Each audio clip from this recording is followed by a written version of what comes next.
మతి శారదాంబ మన కామ్య జగదంబ మధుమత్కదంబ. తల్లి భారతమాత మన తల్లి భరతాంబ మతి శారదాంబ మన కామ్య జగదంబ మధుమత్కదంబ. మన తల్లి దేహము మధుర గేహము మన ప్రేమ ఆగేహమందు స్నేహము. మన తల్లి దేహము మధుర గేహము మన ప్రేమ ఆగేహమందు స్నేహము. మన భారతీయత మానవత్వయుత మన జాతి ధీయుత మహనీయ కవిత. మన భారతీయత మానవత్వయుత మన జాతి ధీయుత మహనీయ కవిత. మన మహర్షుల బుద్ధి మహితాత్మసిద్ధి మన మహర్షుల బుద్ధి మహితాత్మసిద్ధి. మన చిత్తశుద్ధియే మన సంపదృద్ధి. మన తల్లి భరతాంబ మతి శారదాంబ మన కామ్య జగదంబ మధుమత్కదంబ.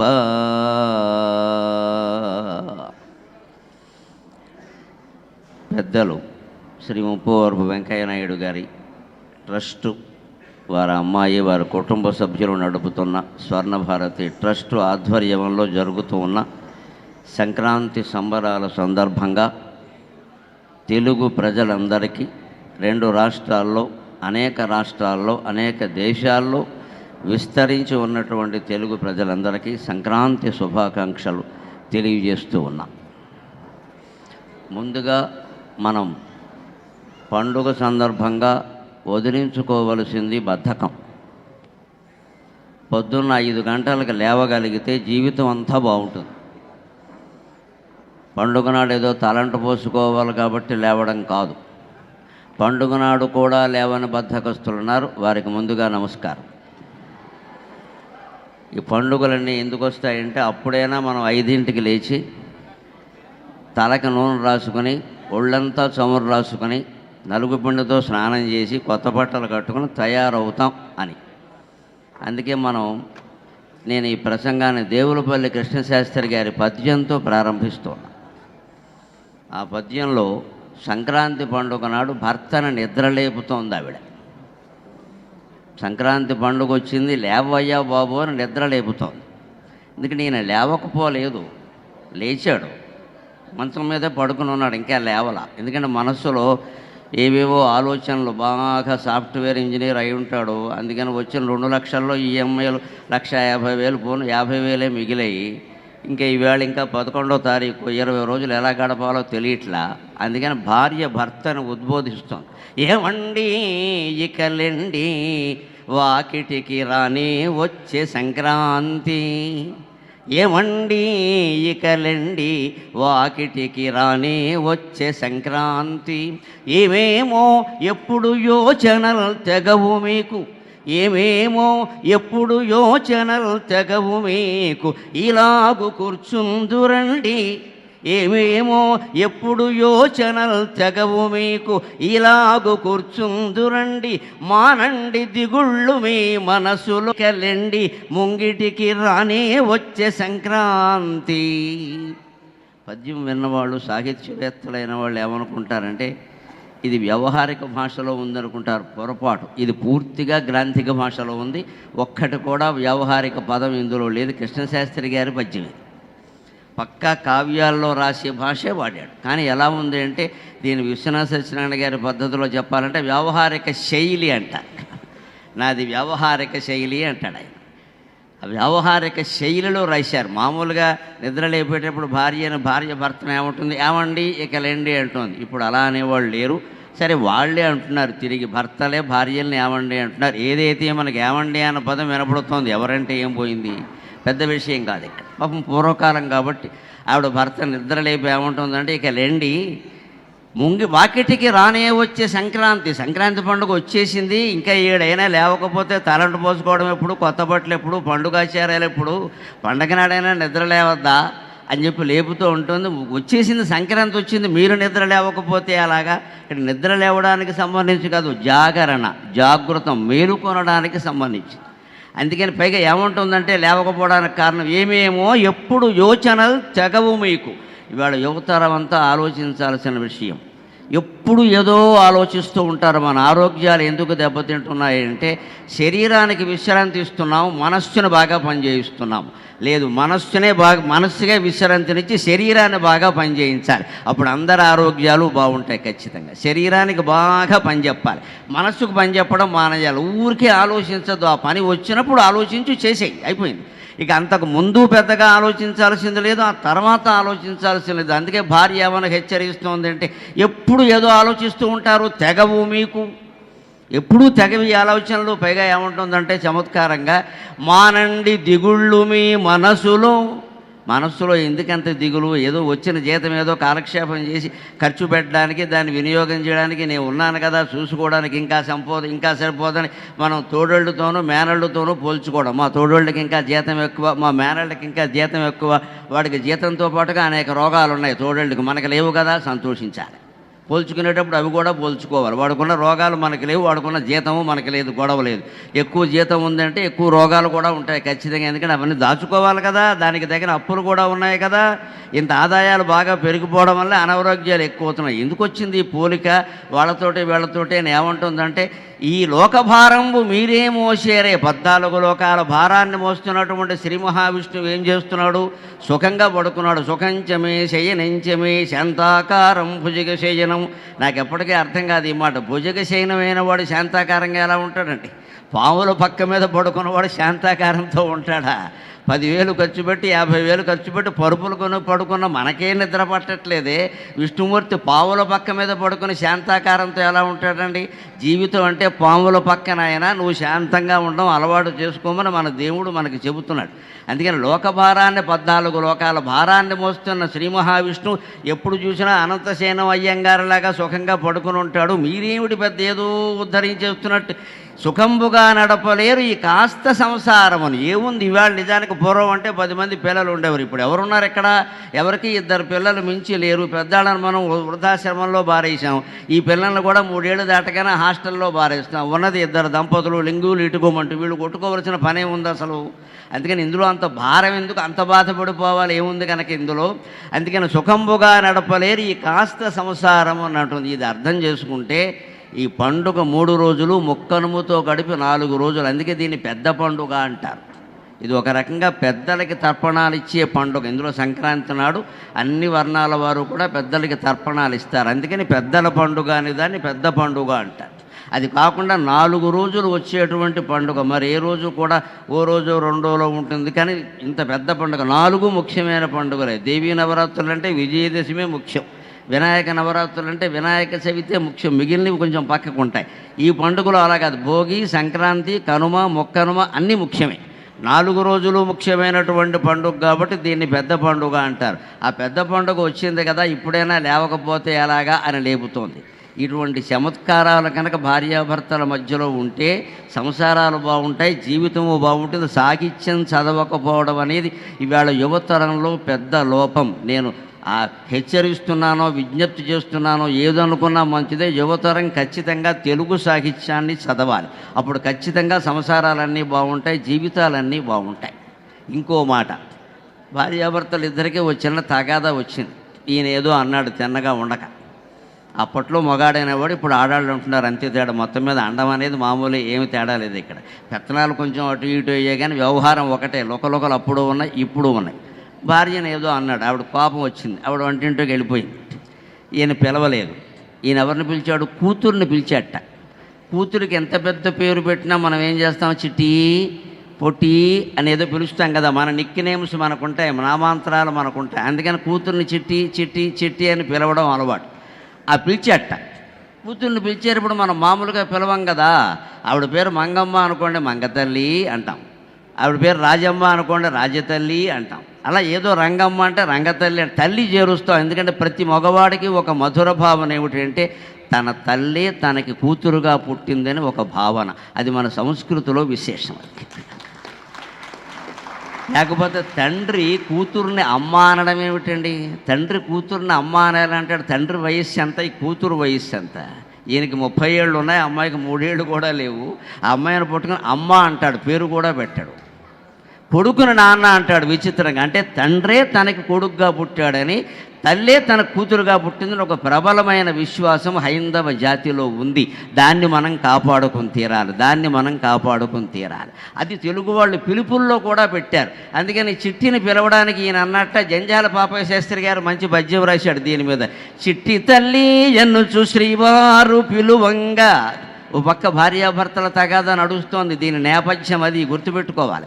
ఆ తగాదా అలా ఉండగా ఈయన అమ్మాయిని పిలిచాడు. ఎలా పిలిచాడంటే, చిట్టి తల్లి ఎన్నుచు శ్రీవారు పిలువంగా, చిట్టి తల్లియు వచ్చే, చిట్టి తల్లియు వచ్చే, చిట్టి తల్లి ఎన్నుచు శ్రీవారు పిలువంగా, చిట్టి తల్లియు వచ్చే, చిట్టి తల్లియు వచ్చే, తత్పురుష కర్మధారయంగని నవ్వే, తత్పురుష కర్మధారయంగని నవ్వే, నవ్వులో స్వర్ణ సంక్రాంతి పక్కువని నవ్వే. మన పండుగలు ఎందుకు వచ్చాయంటే మన మధ్య దెబ్బలాట్లు పోగొట్టడానికి. పండుగ ముందు రోజు వరకు భార్యాభర్త, తల్లి తండ్రి పిల్లలు దెబ్బలాడుకుంటున్నా సరే పండుగ కారణంగా కలిసిపోతారు. ఇవాళ పండగరా, వేరే మాటలు ఉండకూడదు, ఇవాళ పండగరా, అశుభం మాట్లాడకూడదు, ఇవాళ పండగరా, అందరూ కలిసి భోజనం చేయాలి. ఈ పండుగలు తగాదాలను ఎలా దూరం చేస్తాయి అనడానికి ఇది ఉదాహరణ. కరుణశ్రీ గారి పద్యం ఇది. ఈయన అంటాడు, చిట్టి తల్లి ఎన్నుచు శ్రీవారు పిలువంగా. భార్యతో పడకపోయినా చికాకున్నా మనసులో అమ్మాయితో ఏముండదు కదా, అమ్మాయిని పిలిచాట, చిట్టి తల్లి రామ్మ అన్నట్ట. ఆ అమ్మాయి కంటే ముందు భార్య వచ్చింది. నిన్న ఎవరు పిలిచారు అన్నాడు. కోపం కదా, అందుకని చిట్టి తల్లి అన్నారు కదా, దాని పేరు చిట్టి కదా, దాని తల్లి నేనే కదా, అందుకని నేను వచ్చాను అందుట. కోపాన్ని ఉపసంహరించుకుని ఆవిడ రావడం వల్ల భర్తకి వెంటనే నిన్ను పిలిచారు అక్కడ, పెద్ద మేము అమ్మాయిని నేను పిలుచుకుని, అంటే నేను లేకుండా మీకు అమ్మాయి ఎక్కడి నుంచి పుట్టింది. ఈ చెలోక్తితో ఆ సరదా ఆ కలహం మాయమైంది. మొత్తం మీద కలహాన్ని మాయం చేసింది ఏమిటండి, తెలుగులో సమాసాలు. అందుకే చెప్పాడు ఆయన, చిట్టి తల్లి ఎన్నుచు శ్రీవారు పిలువంగా, చిట్టి తల్లియు వచ్చే, చిట్టి తల్లియు వచ్చే అన్నాడు ఆయన. చిట్టి తల్లి అంటే ఒక అర్థం, చిట్టి తల్లి అంటే వేరే అర్థం. ఈ చిట్టి అనే అమ్మాయికి తల్లి, అది తత్పురుష సమాసం. చిట్టి యొక్క తల్లి అని షష్ఠీ తత్పురుష సమాసం. చిట్టి తల్లి అని పిలవడంలో చిట్టి విశేషణం, అందుకని విశేషణ పూర్వపద కర్మధారయ సమాసం. అందుకని తత్పురుష కర్మధారయంగాని నవ్వే. తత్పురుష సమాసం కర్మధారయ సమాసాన్ని చూసి నవ్విందిట. ఎంత సమాసాలు మనం పిల్లలకి సరిగ్గా నేర్పగలిగితే, వాటి అర్థాన్ని చెప్పగలిగితే తగాదాలు మాయించేస్తాయి. ఏమో నేను ఇలా పిలిచాను, నేను పిలిచింది తత్పురుష సమాసం కాదు కర్మధారయ సమాసం అని భర్త అంటే, ఆవిడంతా నేను తత్పురుషం అనుకున్నాను. ఎందుకంటే ఇద్దరు తెలుగు పండితులే, విశేషం అది. ఇద్దరు తెలుగు పండితులుగా పనిచేస్తున్నారు. ఆవిడ దాన్ని తత్పురుషంగా తీసుకుని ఆవిడ వచ్చింది చిట్టి యొక్క తల్లి అనే అర్థంలో. ఈయన కర్మధారయంలో ప్రయోగించాడు చిట్టిదైన తల్లి అనే అర్థంలో. మొత్తం మీద చిట్టి తల్లి అని ఒక్క మాట సంక్రాంతి పండుగని ఆనందంగా గడిపేలా చేసిందండి. తెలుగు భాష గొప్పతనం అది, తెలుగు భాష గొప్పతనం అది. ఇప్పుడు ఇక్కడ కార్యక్రమం జరుగుతుంటే అందరికీ కార్యకర్తలు చిన్న కరపత్రాలు లాంటివి, ఒక చిన్న పుస్తకాలు లాంటివి పంచిపెట్టారు చూడండి.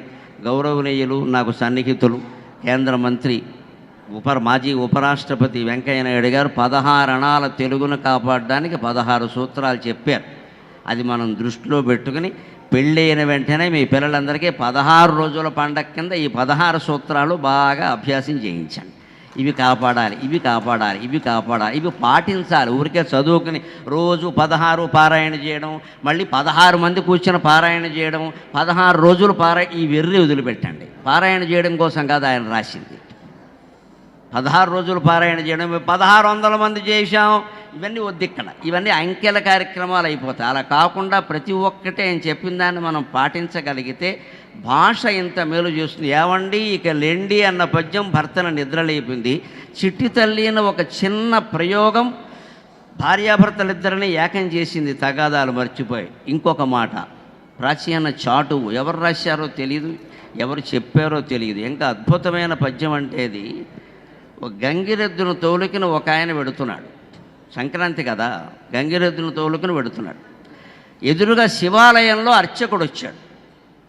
ఆయన అర్చకుడు కదా, ఆయన కొంత ఆభిజాత్యం ఆయనకు ఉంటుంది. నేను బ్రాహ్మణుణ్ణి, నేను శివాలయంలో ఉంటాను అని చెప్పేసి ఈ ఎద్దు వెళ్ళింది. ఎద్దుకు తెలియదు కదా ఈయన శివార్చకుడని. ఎద్దుకు అందరూ ఒకటే కదా. అది కొంచెం కొమ్ము దూసింది, దాని సహజ లక్షణం అది. గంగిరెద్దు కొంచెం కొమ్ము కూసి సాధారణంగా దుయ్యదు, డూడుగు బసవన్న దాని పేరు. యజమాని ఏం చెబితే అదే చేస్తుంది. కానీ ఎందుకో ఇలా అంది. దానికి కొంచెం ఈయన కంగారు పడి పక్కకి జరిగాడు. వెంటనే ఆక్షేపించాడే, ఎద్దును సరిగ్గా చూసుకోవద్దా, గంగిరెద్దు ఇలా ఉంది, చూసి కొమ్ము దూస్తోంది అది. వెంటనే ఏమిటి సరిగ్గా చూసుకోవద్దా అని కొంచెం కోప్పడ్డాడు. కోప్పడితే ఈయన అన్నాడు, నువ్వు శివార్చకుడు అయితే దానికేం తెలుసునాయా అన్నాడే. నేను శివార్చకుడిని, నిత్యం శివార్చన చేస్తున్నా. అంటే మీరు అర్చించే శివుడు కంటే మా గంగిరెద్దే గొప్పదే అన్నాడు వాడు. ఎందుకన్నాడో తెలియదు కానీ మీ అర్చించే శివుడు కంటే మా గంగిరెద్దే గొప్పది. నీ మీద ప్రేమ చూపించడం కోసం ఇలా అందయ్యా, నువ్వేదో కంగారు పడ్డావు అనవసరంగా. అంటే మా శివుడు కంటే గంగిరెద్దు గొప్పదా అన్నాడు. గొప్పదే, చూసుకో. ఆతడంబకు మొగండు ఈతడమ్మకు మొగుండు ఎలమిన అతని కంటే ఇతను ఘనుడు. దేశంలో పుట్టిన ఒక సామాన్య వ్యక్తికి కూడా ఆత్మాభిమానం వస్తే ఎటువంటి భావాలు ఉప్పొంగుతాయో చూడండి. తెలుగు జాతి గొప్పతనం అది. పాండిత్యం కానీ జ్ఞానం కానీ కులాన్ని బట్టి ఉండవు, గుణాన్ని బట్టి ఉంటాయి, సంస్కారాన్ని బట్టి ఉంటాయి. మనం గమనించాలి. ఒక గంగిరెద్దు నడుపుకునేటువంటి మనిషి సమాధానం ఇస్తున్నాడు అర్చకుడికి. ఎలాగా అంటే, మీ శివుడి కంటే మా గంగిరెద్దే ఎక్కువ. కావాలంటే నేను ఉదాహరణ చెబుతున్నా చూసుకో. ఆతడంబకు మొగండు ఈతడమ్మకు మొగుండు ఎలమిన అతని కంటే ఇతడు ఘనుడు.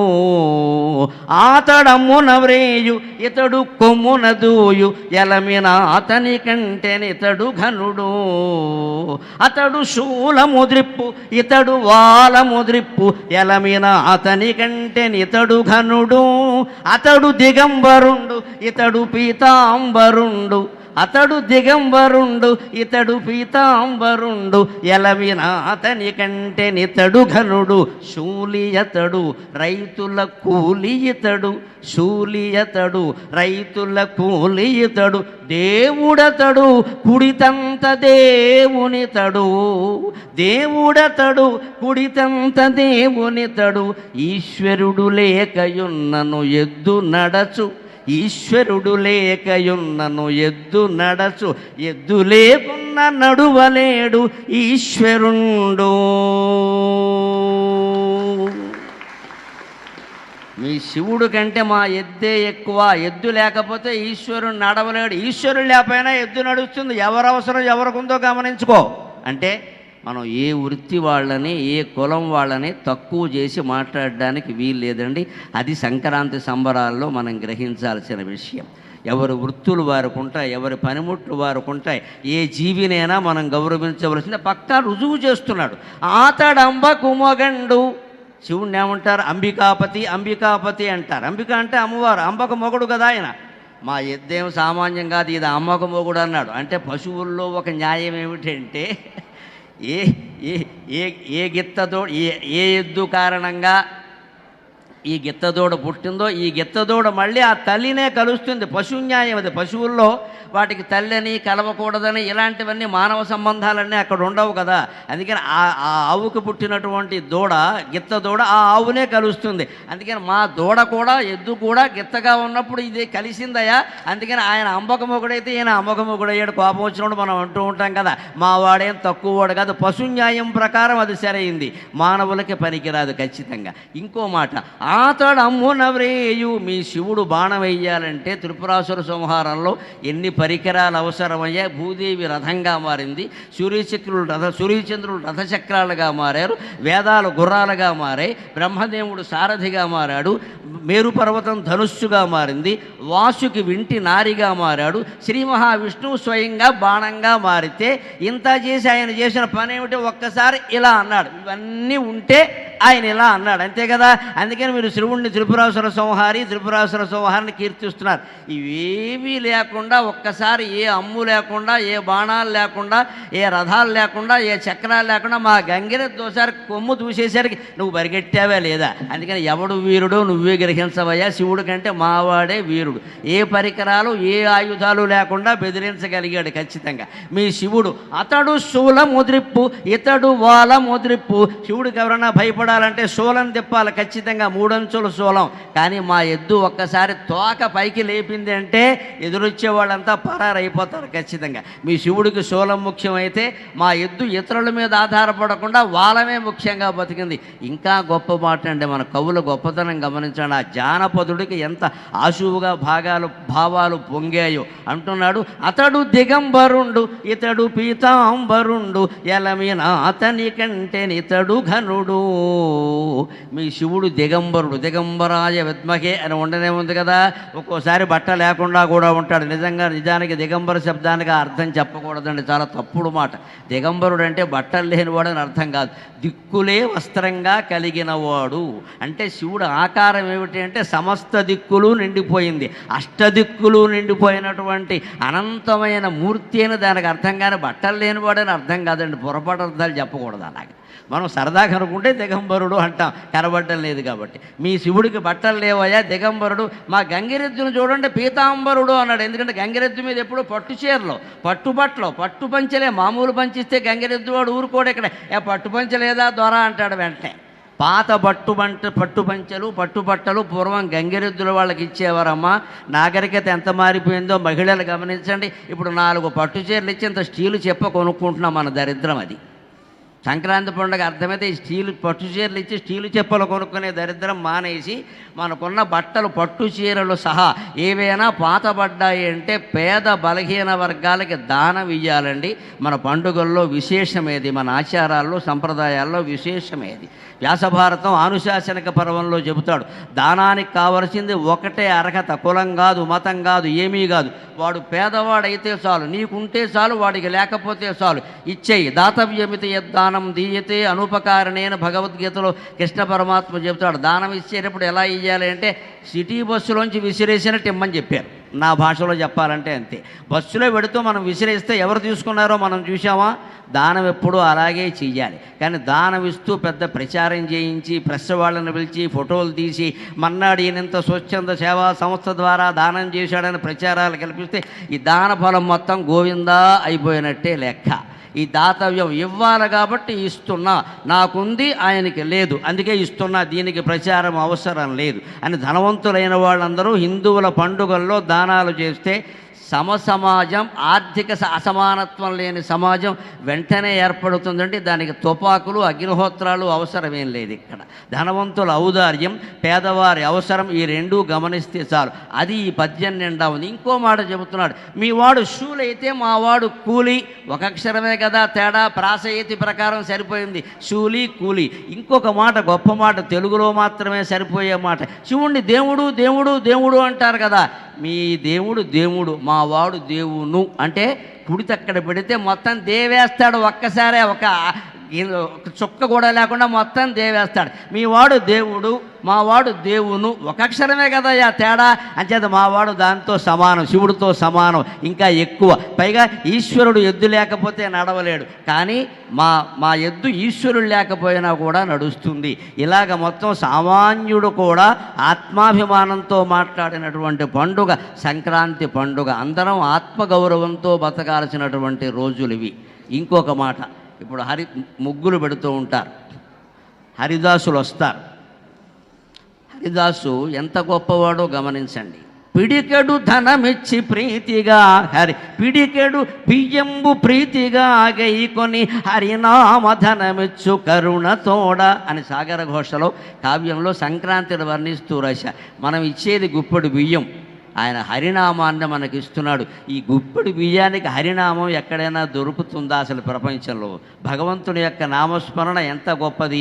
మనం పిడికెడు బియ్యం కాదు, బస్తా బియ్యం ఇస్తే మాత్రం మనకు ఆలోచన వస్తుందా? అందుకని ఆయన పిడికెడు బియ్యం తీసుకుని మన ఇంటి ముందు మనకు తెలియకుండానే హరినామస్మరణ, హరిలో రంగ హరి, హరిలో రంగ హరి అని హరినామస్మరణ చేసి మనకి ఇంటింటికి ఏం చెబుతున్నాడు అంటే, నువ్వు హరినామస్మరణ చేయి, ఊరికే ఎందుకుంటా ఉంటాడు. విశ్వనాథ సత్యనారాయణ గారు కల్పవృక్షంలో వర్ణిస్తాడు సంక్రాంతి పండుగను ఎలా వర్ణిస్తే, ముగ్గులు వేశారట. ఆ ముగ్గులు ఎలా ఉన్నాయంటే ఇంత రేణువులు ఉంటాయి కదా. ఆ రేణువులన్నీ ఏమిటంటే ఎవడు అనుభవించవలసిన కర్మఫలాలని దేవుడు వాడి ఇంటి ముందు ముగ్గు రూపంలో జల్లి వెళ్ళిపోయాట. అదే సంక్రాంతి పండుగ ముగ్గు అన్నాడు ఆయన. ఆ రోజు వాడు అనుభవించవలసిన కర్మఫలాలని బియ్యపు కణాల రూపంలో, ముగ్గు కణాల రూపంలో జల్లి వెళ్ళిపోయాట. ఈ రోజు నీ కోట ఇదిరా అబ్బా, ఇన్ని సుఖాలు ఇన్ని దుఃఖాలు ఉన్నాయి, అన్నీ అనుభవించమని చెప్పాట. అదే ముగ్గుట. అటువంటి ముగ్గుని హరిదాసు భజన చేసుకుంటూ వస్తాడు. ఆ హరిదాసు భజన వింటూ ఒక అతను మైమరిచిపోయాడు. సంక్రాంతి పండుగలో ఉండే సరసాలు ఇవి. అప్పట్లో ఉండేవి, ఇప్పుడు ఎక్కడ కనపడతాయి?